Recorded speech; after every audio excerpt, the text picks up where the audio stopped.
Sanamente es una coproducción de CNN Chile con Fundación Rasmus y Grupo CAP.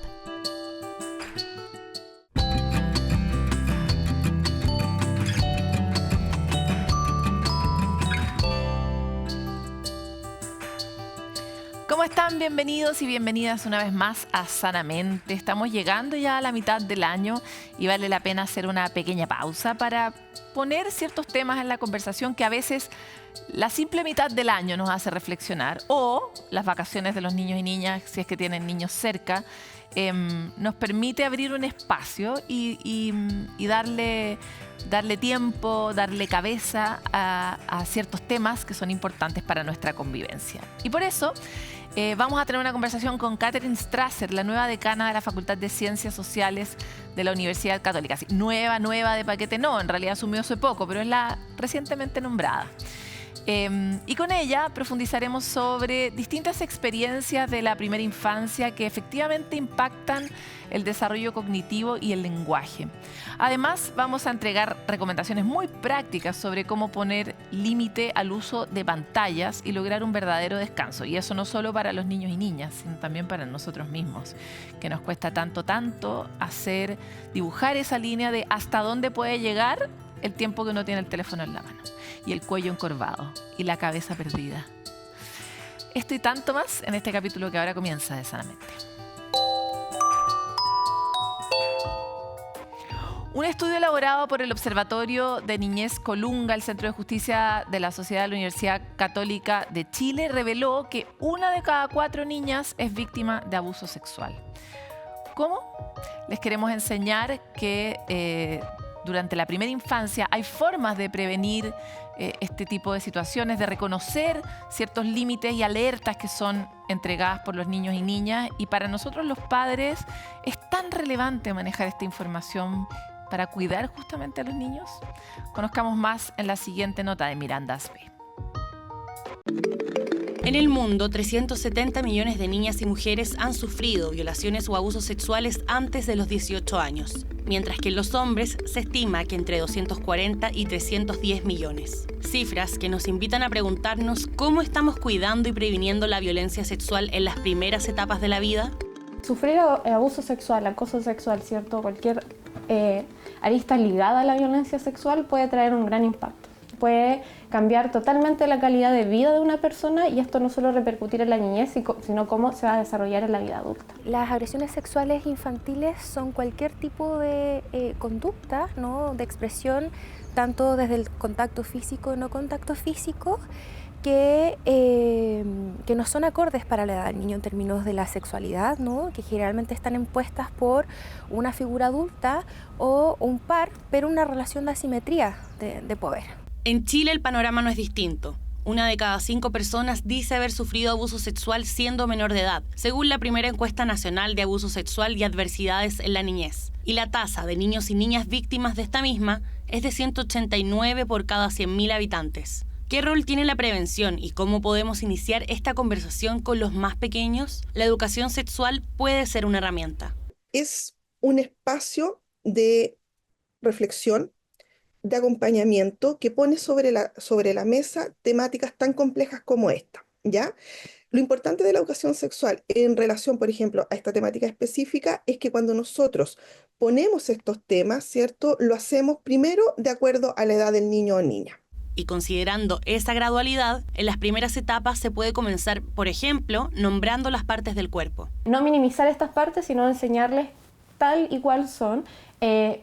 ¿Por qué están ahí, cierto? Eso va a marcar la diferencia ante cualquier tipo de situación que pueda ser riesgosa. Así como yo le llamo codo a esto, le voy a llamar pene a la parte que corresponde. Y no le pongo estos nombres que de repente usan los papás, las mamás, como para suavizar este tipo de información. No es necesario suavizar ese tipo de información. También podemos enseñar sobre límites, secretos inadecuados y cómo reconocer a una persona de confianza para preguntar o pedir ayuda. Enseñarles sobre límites corporales, que nadie puede tocar ciertas partes de su cuerpo y que si bien hay partes privadas del cuerpo, cualquier parte que a uno no le gusta que le toquen, le hagan cariño, está bien y lo debemos respetar. Poder enseñarles herramientas en torno a saber reconocer secretos buenos de malos, ¿cierto? Si un secreto me genera incomodidad, no estoy segura de querer guardar este secreto, encontrar una persona de confianza. Y ser respetuosos en el día a día con los propios límites de los niños, con el validar y permitir que puedan decir que no y nosotros respetar como ese límite. A medida que crecen, los temas se pueden abordar desde perspectivas diferentes, considerando tópicos como el pololeo y el consentimiento.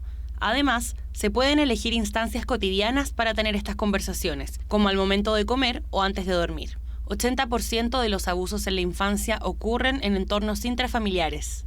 Es por eso que contar con otros espacios y adultos de confianza fuera del hogar para la prevención es crucial. Todos los colegios de Chile, independiente de qué tipo de colegio, deben contar con protocolos de vulneración de situaciones, ¿cierto?, de connotación sexual. Por lo tanto, todos los colegios deben contar con ese protocolo.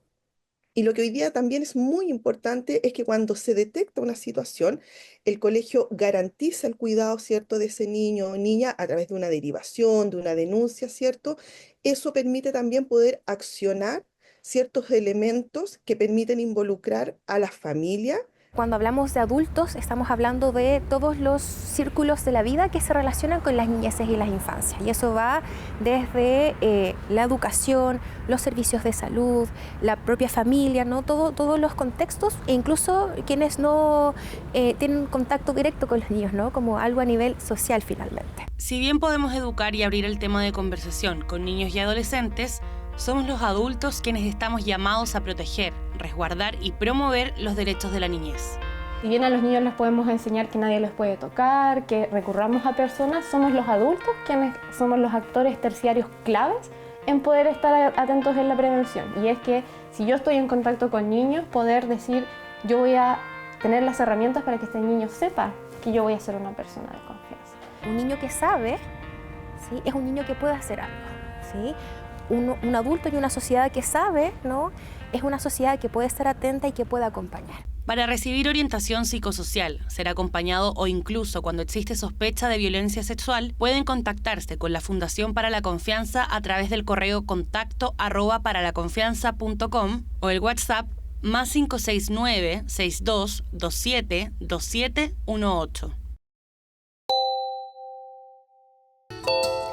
Hemos hablado mucho sobre la relevancia del aprendizaje preescolar, no solo desde una lógica como la que hemos tenido históricamente los chilenos y chilenas, de que nuestro hijo tiene que ser, no sé, el mejor alumno, sino porque sabemos que esos aprendizajes en el contexto preescolar y escolar tienen otras dimensiones muy relevantes para el desarrollo de una persona.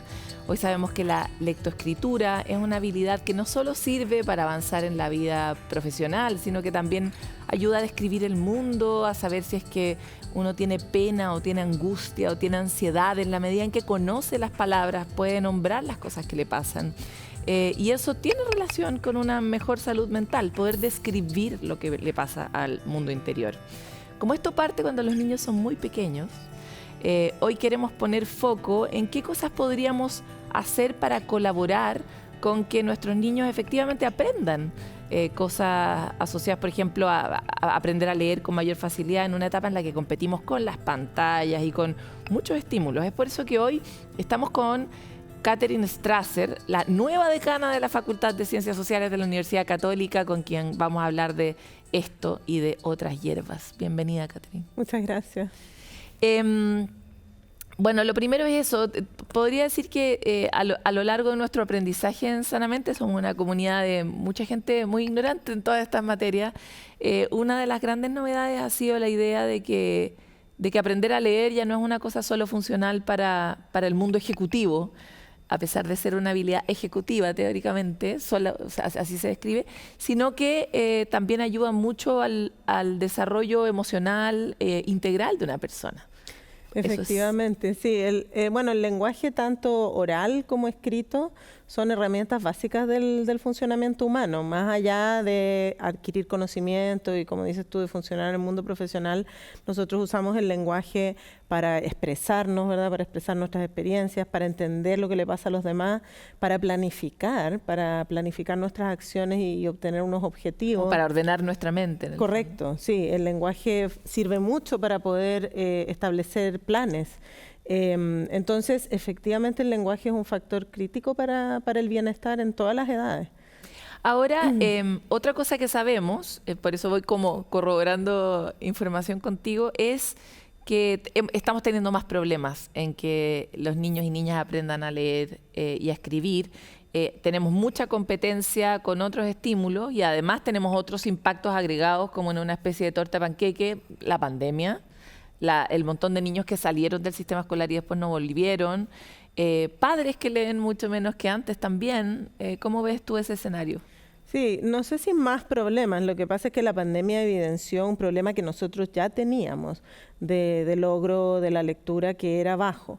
Chile ha ido mejorando lentamente en lectura, pero sin duda que en este momento los niveles de comprensión lectora de los adultos y de los adolescentes chilenos son críticamente bajos, y hay más necesidad de habilidades superiores de lectura. Entonces se nota como más la diferencia.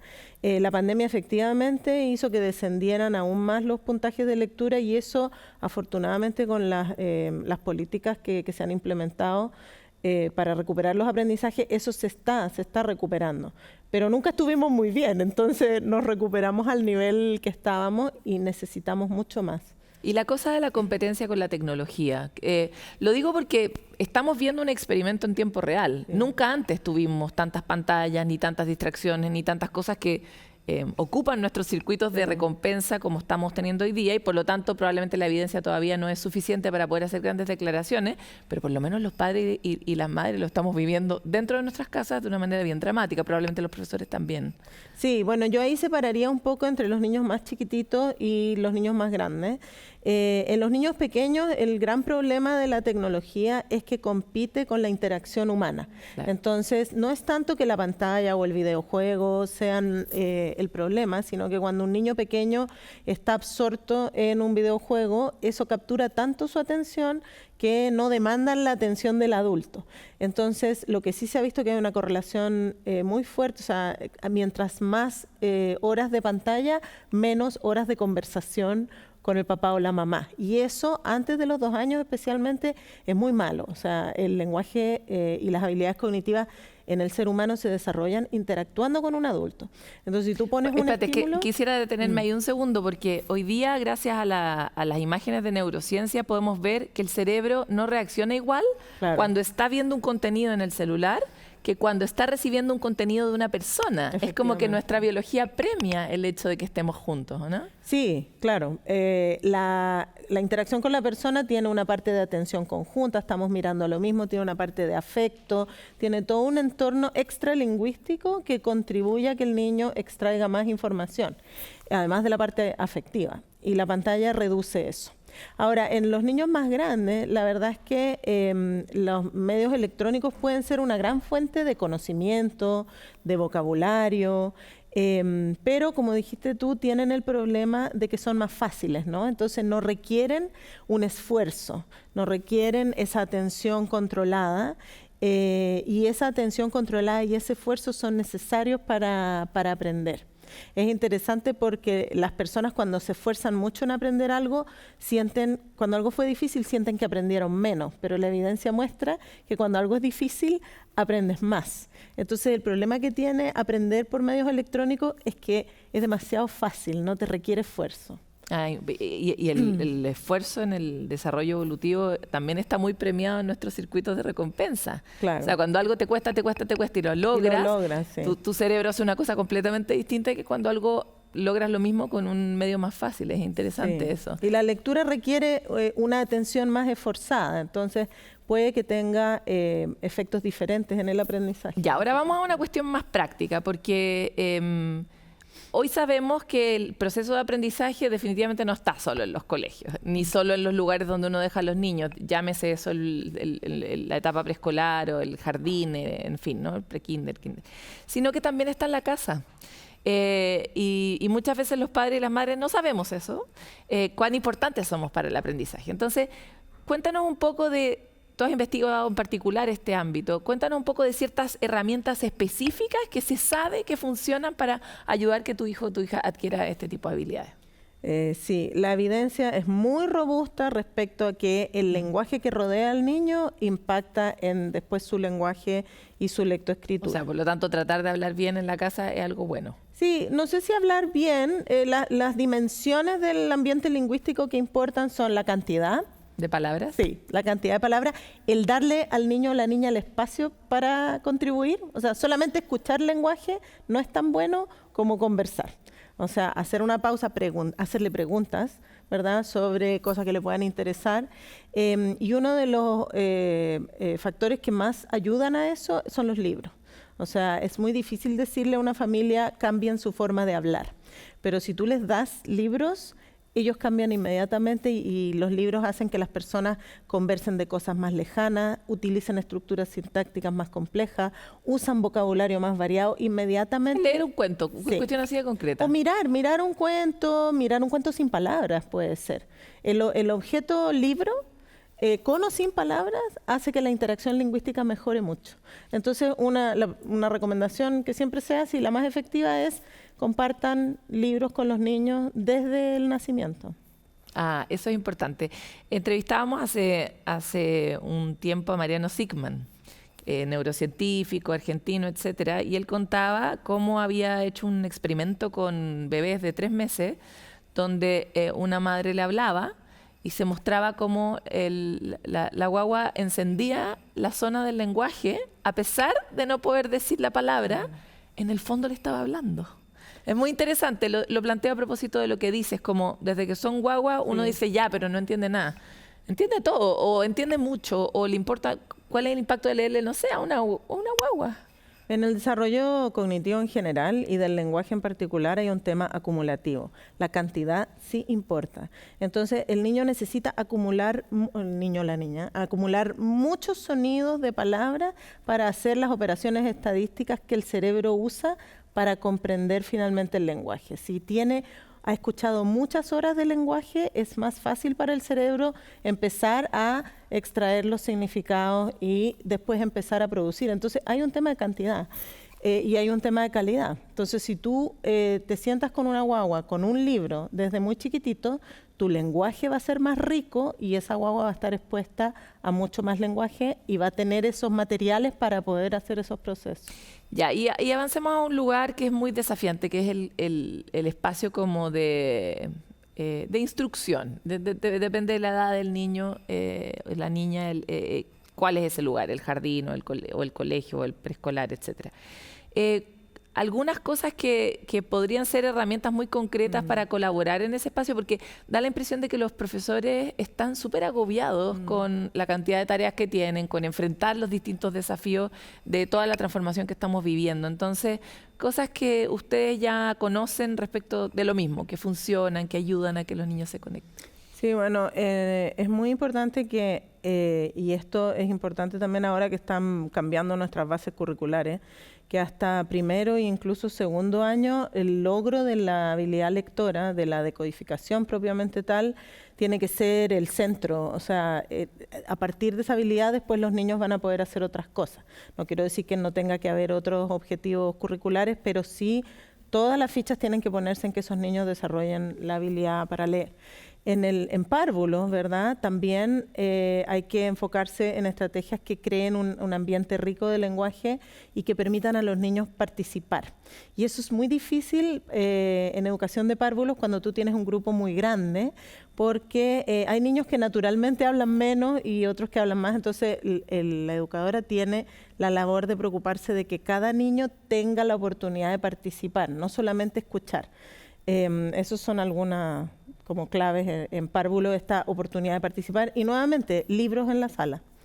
A mí me sorprendió mucho que mi hija chica tuvo que disertar en prekinder. Y era como, pero ¿cómo van a hacer disertar a una niña? Y, tiene que hablar. Claro, entonces, y era como la oportunidad de que todos los niños pudieran pasar y contar una historia sobre algo, ¿no? Claro. Quisiera avanzar sobre cuál es el rol del juego, porque cuando tú dices es demasiado importante que aprendan a leer y a escribir, inmediatamente uno se lo pone como una tarea así como lo tengo que lograr. Y cuando uno le pone esa energía a algo, habitualmente las cosas salen mal, en particular con niños chicos. Claro. porque no están interesados en vivir de esa manera los niños chicos. Quieren jugar, quieren pasarlo bien. Entonces, me encantaría saber qué han encontrado respecto del rol del juego, del tono, de las formas. Chile es un país bien poco amable en general, en sus maneras, ¿no? Y bien como formativo, como instructivo, como tienes que lograr las cosas desde un lugar bien estresado que tiene nuestra sociedad, como también lo hemos visto que está. Entonces me encantaría saber esos otros elementos del ecosistema del aprendizaje que ustedes han podido ver tanto para el colegio como para la casa. Esta pregunta me toca una fibra a mí porque en Chile efectivamente hay como una dicotomía que es falsa entre promover el desarrollo del lenguaje y las habilidades de lectoescritura desde temprano, como debiera ser, y ofrecerle a los niños un entorno apropiado a su etapa del desarrollo. Esa dicotomía es falsa. Muchas veces pasa que cuando salen los resultados de CIMSE, ¿verdad? Y la gente dice, uy, tenemos que promover el conocimiento de las letras desde párvulo, siempre aparecen voces diciendo no, porque eso es escolarizar y eso es como malo, porque el niño se va a estresar. En realidad lo que tenemos que hacer es encontrar metodologías, que las hay, ¿verdad? Como el juego, metodologías adecuadas a la etapa del desarrollo para promover esos conocimientos. O sea, no hay una dicotomía, sino que hay que integrarlo. Por ejemplo, si tú lo piensas, los niños que viven en un ambiente letrado, que sus familias utilizan el lenguaje cotidianamente para el lenguaje escrito, esos niños van a preguntar espontáneamente por qué significan las letras, tienen, no sé, imanes de letras en su casa, comparten libros con su familia. Todo esto es una parte como natural de su desarrollo, no es instructiva, como dices tú, no es directiva. Ahora, en párvulo, las educadoras muchas veces sienten esa tensión, ¿no? Que les dicen, los niños tienen que terminar kinder conociendo todas las letras, y lo único a veces que está disponible es decirle la A, la E. Y en realidad no es así. Tú puedes hacer juegos donde tengan que buscar las letras, donde tengan que armar cosas, donde tengan que etiquetar sus propios dibujos. Las metodologías lúdicas son perfectamente compatibles con el aprendizaje de las matemáticas tempranas, de la alfabetización temprana. Allí no hay una dicotomía y realmente necesitamos dejar de asociar la estimulación de la lectoescritura con metodologías escolarizadas. No, esa asociación no es necesaria. Claro, es que aquí viene la gran pregunta sobre el nuevo mundo, porque tú y yo crecimos en el mundo de Pink Floyd, o sea, en el fondo de el pizarrón, repetir, memorizar, copiar, y la cosa era bien, era bien así, ¿no? Esas personas hoy día son profesores y profesoras. Y entonces, para este nuevo mundo, pareciera que tenemos que deshacer algo que está muy tallado en nosotros mismos. Entonces, efectivamente, esa dicotomía después tú la ves cómo se mantiene en el resto del sistema escolar también, y también ves el impacto que eso tiene en los niños y niñas. Entonces, también me encantaría avanzar un poco en el mismo rol que tienes ahora. Estamos hoy en una sociedad que se está repensando porque necesita repensarse. O sea, la misma llegada de la inteligencia artificial, de la cantidad de tecnología, nos pone hoy a reflexionar sobre si ese era el camino correcto y sobre si ese es un camino viable para darle a los niños y niñas las habilidades que necesitan para el futuro. Entonces, quisiera saber cómo... Bueno, estos temas. Nuestro nuevo rector, en su discurso inaugural, él hizo hincapié en que aprender no significa, enseñar no significa transmitir conocimiento, sino crear oportunidades para que los estudiantes reflexionen sobre ese conocimiento y lo apliquen.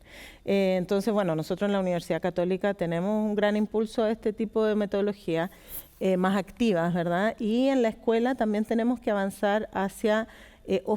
el rol nuestro es ofrecer las oportunidades para que los estudiantes de cualquier edad interactúen de forma intensiva, ¿verdad? Atenta con los conocimientos y así los puedan ir internalizando. Ahora, hay un rol muy importante del conocimiento y yo creo que ahí en esta era de los medios electrónicos un rol que pueden jugar, no sé, todos estos videos de YouTube que ven los estudiantes, es adquirir más conocimiento, pero en la escuela tienen que poder reflexionar sobre ese conocimiento y poderlo aplicar, ¿no? Porque no es solamente tragarlo, ¿no? Eso no les va a servir. Es interesante porque pareciera que a medida que más avanza la tecnología, más necesitamos recuperar como los espacios humanos.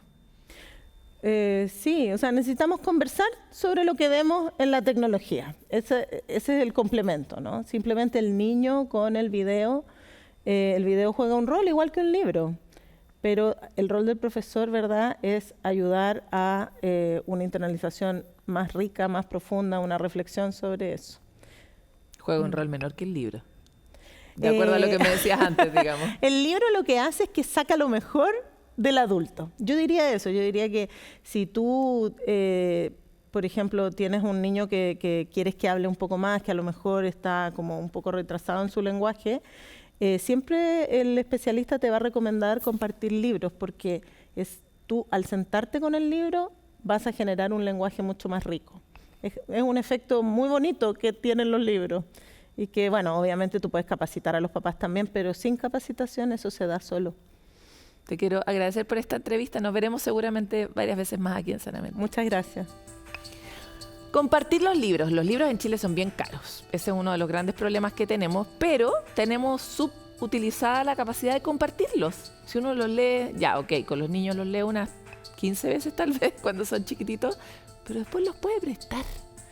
Y hacer una ruta, un círculo donde esos libros viajen. Efectivamente, de uno salen como nuevos personajes, otros tonos, a veces habilidades chistosas que los padres y madres no entrenamos mucho en nuestra vida cotidiana, actorales, y que nos permiten estar presentes de otra manera también en la educación y el desarrollo de nuestros niños y niñas. Nos vamos a una pausa y volvemos con más de Sanamente.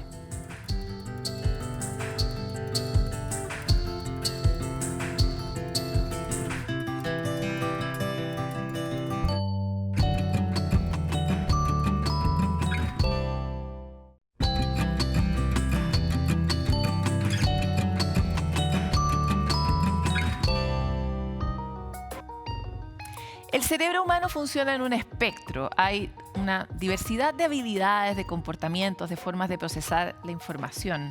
Y durante el crecimiento pueden existir, de hecho es así, distintas necesidades para promover el cerebro. Por ejemplo, las personas que tienen autismo o apraxia tienen unas muy específicas. Acompañar de manera integral el proceso del neurodesarrollo es la labor de Casa Nogal, un centro especializado en evaluación, diagnóstico y tratamiento. ¿Cómo puede realmente impactar para bien el acompañamiento temprano de todo ese proceso? Lo vemos en la nota de Miranda Aspe. No había un espacio que nos ayudara a nosotros a acompañarlo y que nos apoyara en eso, sino que eran terapias como disgregadas, que nos llevaban a todo. Nosotros nos sentíamos como muy descabezados, muy solos. Cuando Sofía supo que su hijo Pascual tenía autismo, no contaba con una red de apoyo como ahora. El autismo era algo que, en este caso, nos involucraba a todos como familia y involucraba a nuestros hijos, a nuestros otros 2 hijos también, a nosotros como matrimonio, a nosotros como papás de nuestros otros 2 hijos, y que en el fondo necesitábamos también un espacio de acompañamiento y de que esto no se tratara de venir un par de horas, dejar a Pascual que tuviera un par de terapias, sino que necesitamos realmente insertarnos en un lugar y con un equipo que nos apoyara como familia a apoyarlo.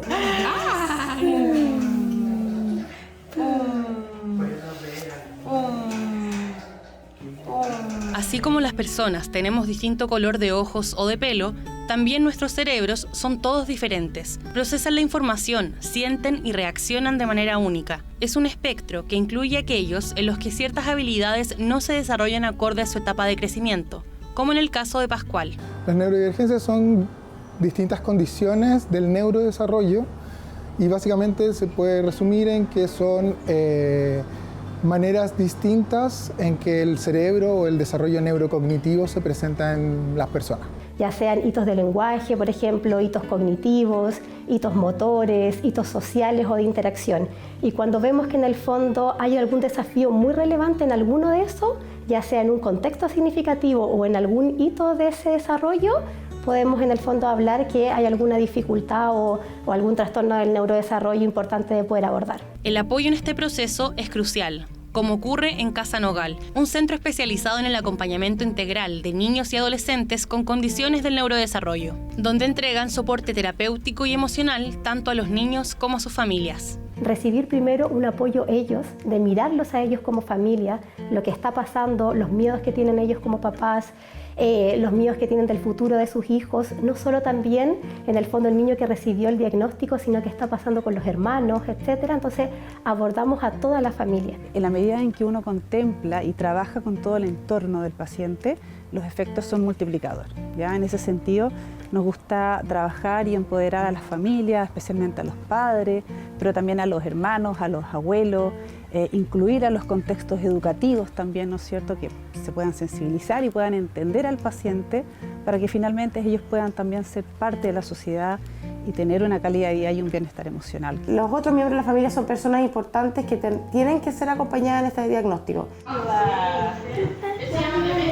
Para Pascual, lo primero fue una evaluación completa. Fue evaluado desde la terapia ocupacional, de la fonoaudiología, desde la psicología también, desde la educación diferencial, y con eso pudimos armar un diagnóstico un poco más claro y certero, y nosotros también como papás darnos cuenta de efectivamente cuáles eran las áreas en que Pascual necesitaba más apoyo. Y desde ahí se hacen intervenciones para potenciar las áreas que tenemos en el fondo con más desafíos, focalizarnos también, que es muy importante, en las fortalezas de cada niño y sus familias para potenciarlas mucho más, y también acompañar a esos papás para que entiendan el porqué de ciertos funcionamientos de sus hijos, qué pueden hacer en la casa, y también en los contextos significativos, coordinarnos con la profesora del colegio, la educadora de párvulo del jardín, vienen también muchos abuelos, viene la visita de hermanos. Según un estudio publicado en la revista científica International Journal of Environmental Research and Public Health, el apoyo social se relaciona con menores niveles de síntomas psiquiátricos, especialmente cuando se trataba de apoyo emocional y práctico sostenido en el tiempo. Pudimos sentirnos identificados con otros papás que estaban viviendo lo mismo que nosotros, donde poder compartir de manera muy profunda la crianza de un hijo que tiene, de un hijo neurodivergente, de un hijo que tiene algún nivel de discapacidad, de un hijo que tiene dificultades, y nosotros aquí creamos lazos que perduran hasta el día de hoy, que son hoy día parte fundamental de nuestra red de apoyo. Hay una comunidad de papás que están pasando, digamos, por lo mismo que tú estás pasando, que te entiende, que te contiene. Hay algunos que tienen más experiencias, otros que tienen menos, y todos se van como dando tips de la experiencia que tiene cada uno. Entonces hay una contención, una red, es como uno se siente en su casa, como la familia. Si uno trabaja puertas cerradas en una consulta y el niño tiene avances en esos objetivos terapéuticos, no sirve de nada que después no pueda replicar eso en otros entornos. Entonces, en ese sentido es muy importante poder incluir a todo su contexto en lo que es en el proceso terapéutico en sí. Efectivamente, todas necesitamos un acompañamiento personalizado y que esté centrado en la persona primero, reconocer las neurodivergencias como parte de la identidad de la persona y abordar desde ahí una intervención ya sea terapéutica o clínica. No veo que pudiera ser de otra manera si no estuviéramos con una contención. Creo que marca la diferencia así radical en cómo los papás nos aproximamos no solamente al diagnóstico y al tratamiento de un hijo, sino en cómo vivimos esto en todos los espacios de nuestra vida. El acompañamiento en los trastornos del neurodesarrollo es fundamental no solo para favorecer el bienestar y el aprendizaje durante el crecimiento, sino para contener a todo un entorno con herramientas para sanar, adaptarse y crecer. ¿Habrá alguno de los temas modernos más aburridos del mundo que pueda superar, por ejemplo, la conversación sobre las pantallas? El tiempo es un mal de nuestra época, tenemos que vivir con ellas, los niños y niñas están rodeados de ellas y nos cuesta mucho encontrar el límite para nosotros mismos. En general, por ejemplo, tenemos un tiempo libre y nosotros mismos tomamos el celular. O a veces uno ve muchas escenas como situación complicada y enchufarle el celular al niño o a la niña. Bueno, definitivamente no sabemos bien cómo hacerlo y por eso en Sanamente le damos tanta pelota al tema de las pantallas, porque mientras está pasando, mientras nos estamos complicando, mientras van saliendo nuevas informaciones, nuevos papers, vamos integrándola. Esta es una tecnología que llegó durante nuestra vida, ha cambiado nuestra vida y tenemos que encontrar una manera de relacionarnos con ella. Por eso tenemos para ustedes más contenido sobre pantallas y esta es la siguiente cápsula de experto.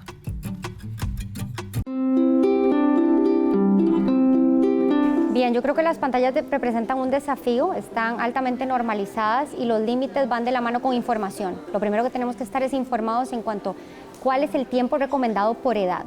La Academia Española de Pediatría los acaba de actualizar con toda la evidencia robusta que dice de 0 a 6 nada de pantallas.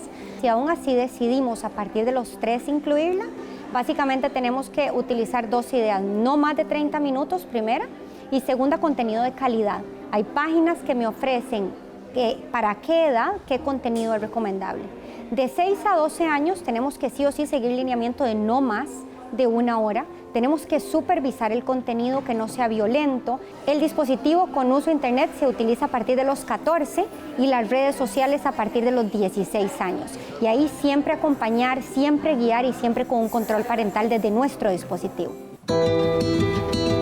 Tenemos que entender que las pantallas activan los mismos circuitos en el cerebro y crean la misma química cerebral que las drogas. Entonces son altamente adictivas. Mis lineamientos van, sigan estas horas y además utilice los 5 nunca.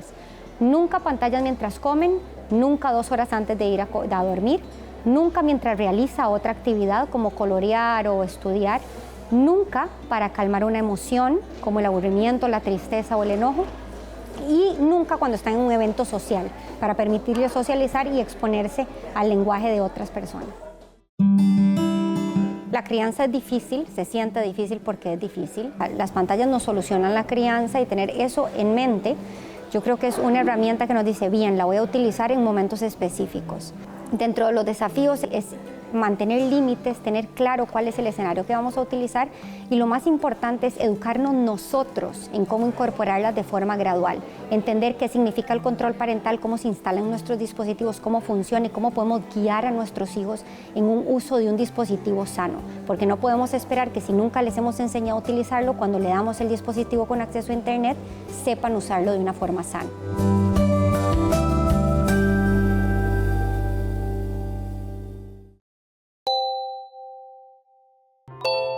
Llega el momento del punto de encuentro donde compartimos algunas ideas de otros, iniciativas, citas, cualquier cosa que nos ayude a conectar con la necesidad de sentirnos mejor. Y vamos a partir en este especial de medio año. Les queremos contar de una iniciativa impulsada por Fundación Todo Mejora junto con el apoyo de la Embajada Británica. Es un material de apoyo audiovisual para madres, padres y cuidadores que busca promover la construcción de un espacio seguro, sano y respetuoso para los niños, niñas y adolescentes que pertenecen a la comunidad LGBTQ+. Cristian Prinea, director ejecutivo de Fundación Todo Mejora, nos explica un poco más sobre la razón detrás de esta iniciativa que ya está disponible en su canal de YouTube. Un reciente estudio de nuestro programa educativo Comunidad Diversa en liceos de Antofagasta arrojó que más del 50% de estudiantes indica que profesionales de la educación y apoderados aportan a los mensajes negativos hacia la comunidad trans. Imagen que se ve reflejada no solo en esa región, sino que en todo el país. Por eso, desde Fundación Todo Mejora, lanzamos este proyecto que entrega 3 cápsulas que ya están disponibles en nuestro canal de YouTube Todo Mejora y además un cuadernillo de actividades amigable para todas las personas que puede ser descargado en todomejora.org.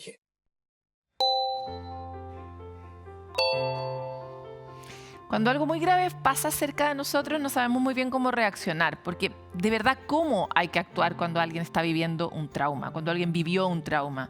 ¿Qué apoyo es adecuado? ¿Cuál no?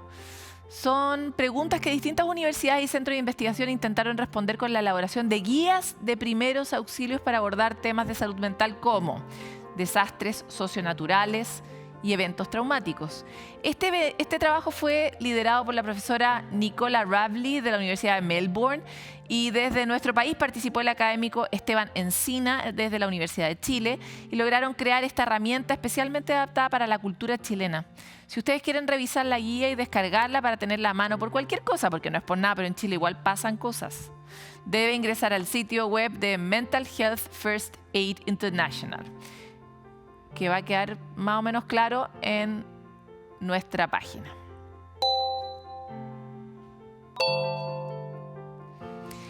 ¿Estás de vacaciones y te vas a quedar con tus abuelos? ¿O eres el abuelo o abuela que va a recibir a tus nietos de vacaciones, pues hay una súper recomendación que puede cambiar la dinámica de todos ustedes y ponerlos a todos literalmente en movimiento. Es la app Reactívate, diseñada para promover la actividad física y el bienestar de las personas mayores. Pero no es por nada, a estas alturas tenemos que promover la actividad física de todas las personas, porque nadie hace mucha. ¿Cómo lo hace? A través de un sistema que premia con puntos cada vez que caminan o participan en actividades comunitarias. Esta app utiliza el GPS del celular para registrar los pasos y eso permite que no tengan que hacer demasiado esfuerzo para motivarse a caminar, porque además como tiene este sistema como de premiaciones, lo mejor es que los puntos que ustedes acumulen por hacer actividades se pueden canjear por premios. ¿Quieren saber qué tipos de premios son? Pilar Bunster, fundadora de la aplicación, nos cuenta más. ¿Qué es? Tú caminas, juntas puntos y ganas premios.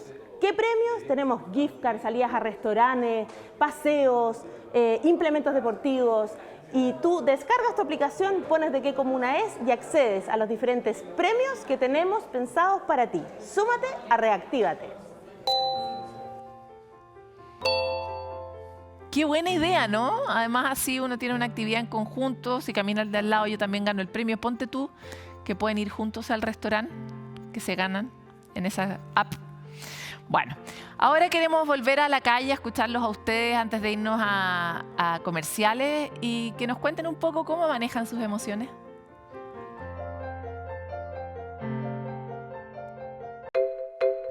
Hola, mi nombre es Belén Mora, soy actriz, tengo 42 años y soy Géminis ascendente Escorpio. Esta es la ensalada con la que me pifiaron en el Festival Viña. A mí me relaja ver películas de terror, porque soy una persona que vive en constante sentido de alerta. Entonces me relaja ver a personas que están en un estado de alerta mucho más elevado y mucho más alterado que yo y verlas sufrir. Y si no, me voy al otro extremo y veo series que me hagan reír. The Office, Friends, Los Simpson, Malcolm y todo ese tipo de series que son livianas, entretenidas y que me hacen olvidarme un ratito de lo que me esté pasando en ese momento. Yo el consejo que les voy a dar, que es el que yo aplico, es algo muy básico, muy simple y que todos podemos hacer y que es muy barato y se nos olvida. En casos de crisis se nos olvida respirar. Si tú sientes que estás ansiosa, si empiezas con una respiración agitada, si te empiezas a poner nervioso, si transpiras helado, si estás preocupado por algo, respira. 4 tiempos, mantienes 4 tiempos y botas. Y mentalizas que cuando botas el aire vas botando el problema. Respiren, es súper fácil, es súper barato y todos lo podemos hacer.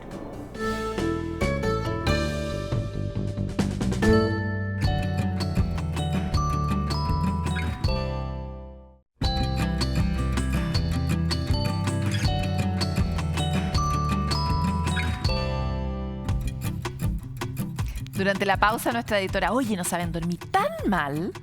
Y es que el descanso es fundamental para la salud mental de todos nosotros. Y aunque a veces creamos que es solo como cosa como de irte a dormir o estar simplemente de vacaciones, la verdad es que somos malazos para descansar realmente. A veces dormimos pero no descansamos. A veces estamos con tiempo libre, pero en realidad estamos pegados al celular. Es difícil descansar. ¿Cómo sabemos si estamos realmente recargando nuestra batería vital? Veámoslo en la siguiente animación.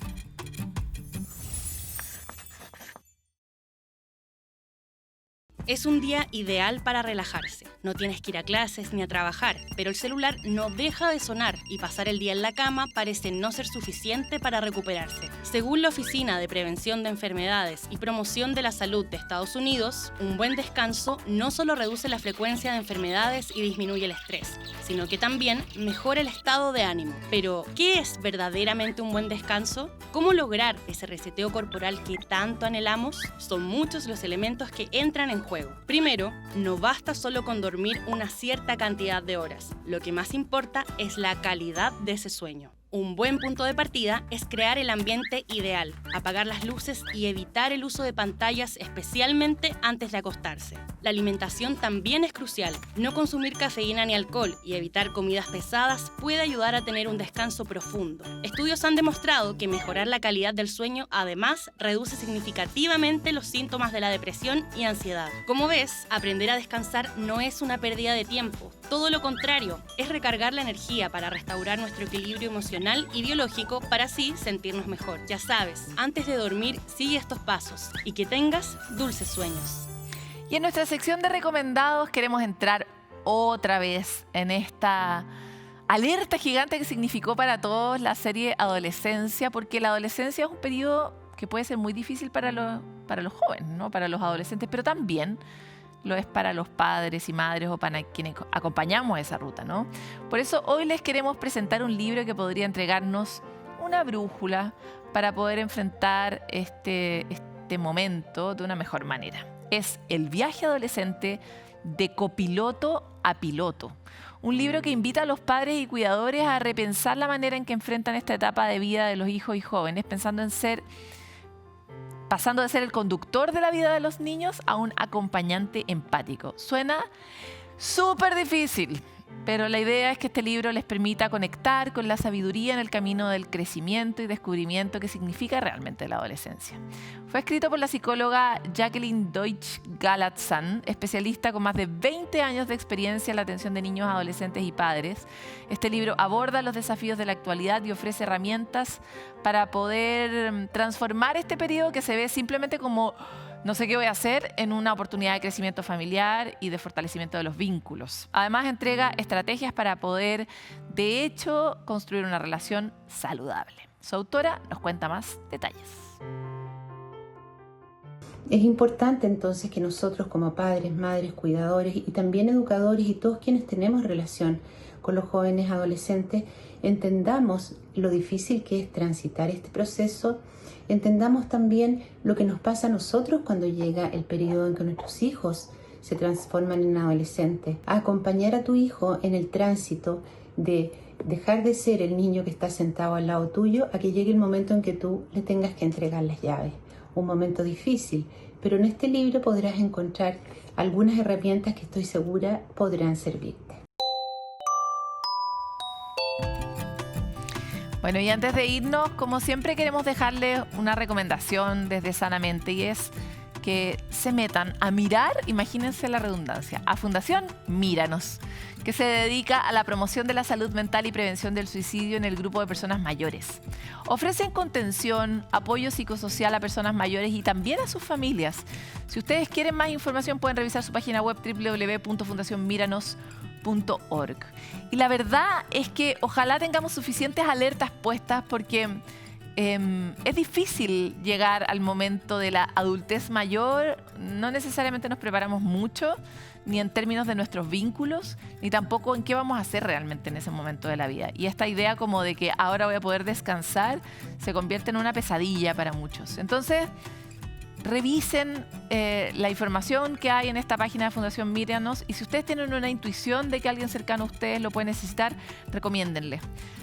Todos necesitamos ser vistos por otros a cualquier edad, en cualquier momento, porque todos necesitamos de los otros. Así que los dejamos con esta recomendación. Los invitamos, como siempre, a conectarse otra vez con Sanamente. Siempre estamos atentos de traerles más novedades y volver a tener la oportunidad de encontrarnos para sanarnos juntos. Nos vemos.